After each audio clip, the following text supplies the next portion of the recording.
What's up, guys? My name is Aaron. Today I'm going to be reviewing Blade Runner 2049. Blade Runner 2049 is a science fiction dystopian mystery movie.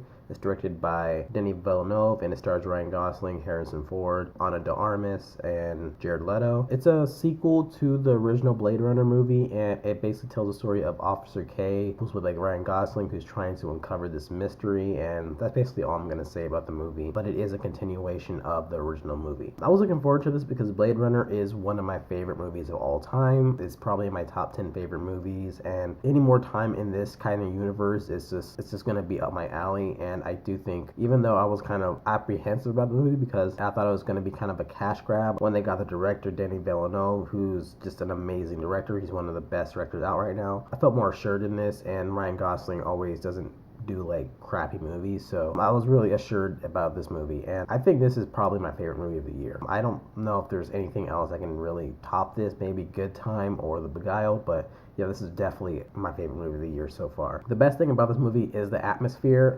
The thing about the original movie is that it really kind of laid the groundwork for a lot of cyberpunk and a lot of science fiction movies that are out. It really felt really realistic. It felt really grounded and stuff. There were some fantastical elements about it, but it didn't feel too crazy, you know what I mean?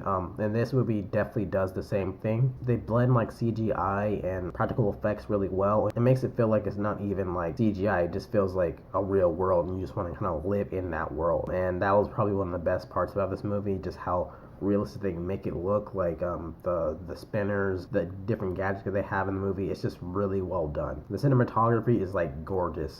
There's a Twitter account that's called One Perfect Shot, where it just kind of takes frames of different movies and stuff that look really beautiful. I feel like this entire movie could be on that entire Twitter timeline. It was just a really well shot movie with the colors and the stuff. I'm a sucker for neon lit night shots in movies, but in this movie had that in abundance. I just love that type of stuff. But there's also these shots of them in this desolate wasteland that I thought was really cool. And this movie, just the atmosphere of the movie is really well done. Roger Deakins, he's a legendary cinematographer. He really did a really great job with this movie, and I would be shocked if he didn't win an Oscar for this, because his work in this movie is amazing. I also thought the acting was really great too. I thought that this is probably Ryan Gosling's best performance, and that's saying a lot for me because I think Ryan Gosling is a really talented actor, and I basically a stan of him. But this is probably my favorite Ryan Gosling performance. I don't want to say too much about the role that he's playing, but I'll just say that he does a lot of acting with his face, with his eyes and stuff, and you can really read what he's saying without him even verbally communicating it. It makes it a lot more emotionally resonant with the twists and turns that the movie has, and it really makes you invested in him as a person, and it makes you care about him. And I just thought that the way that he kind of portrayed this role was just really well done, and definitely my favorite Ryan Gosling performance, even better than I think Drive.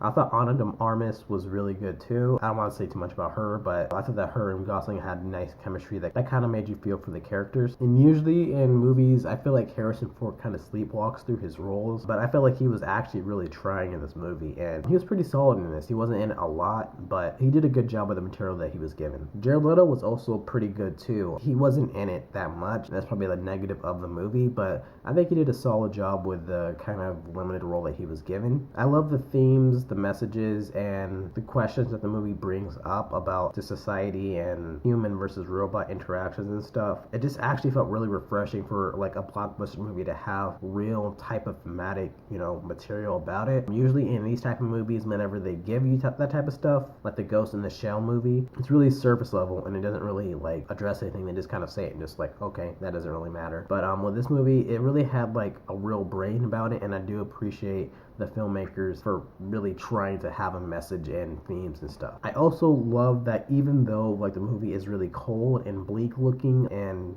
just the characters and stuff, I feel like the movie has a real heart behind it and emotionally resonant while you're watching it, because you really do connect with the story and stuff, even though it has all these twists and turns. As for the negatives, I would say Jared Leto's character does feel extraneous to the actual proceedings of the movie. I feel like there's a other character that works with him that can basically serve as that character, and Jared Leto was just kind of expendable. He doesn't really need to be there, in my opinion. I also feel like some of the dialogue was a little bit hard to hear at times with the mix climaxing and stuff, but those are minor concerns with the movie. I thought this movie was fantastic. It's just shot really well. It's so beautiful. It's probably the most beautiful movie of the year. The acting is really emotionally resonant. You connect with all the characters, and all the actors are doing a really great job selling this world and stuff. The themes and the messages in the movie are really heartfelt, and you really do feel that the filmmakers are really trying to say something with this movie, and it's evident with this movie. And it does have a true heart beneath the surface of the movie. So yeah, I mean, the negatives really don't factor in here, so I'm gonna give this like a 10 out of 10.